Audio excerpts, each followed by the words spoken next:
যে রবিবার স্পেশাল সন্ধ্যার টিফিন নিয়ে বসে পড়লাম। এই যে এখানে আছে হলো কাবলি ছোলার তরকারি, আর এখানে আছে হলো পেঁয়াজ কুচি, আর এখানে আছে হলো পরোটা। পরোটাটা সবুজ সবুজ, পরোটাটা হলো যে ধনিয়া দিয়ে বানানো, ধনিয়ার পরোটা। এরকম ফার্স্ট টাইম বানালাম ধনিয়ার পরোটা, আর সাথে হলো কাবলি চানার তরকারি। দেখি খেয়ে কেমন হয়েছে, দেখতে তো সুন্দর লাগছে, সবুজ সবুজ। খাও। সঙ্গে নেব হলো পেঁয়াজ কুচি।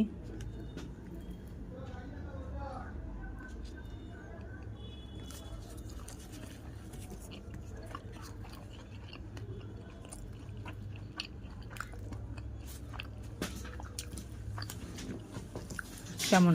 ব্যাপক ভালো লাগছে, নতুনত্ব। পরোটাটা তো সবসময় খাওয়া হয়।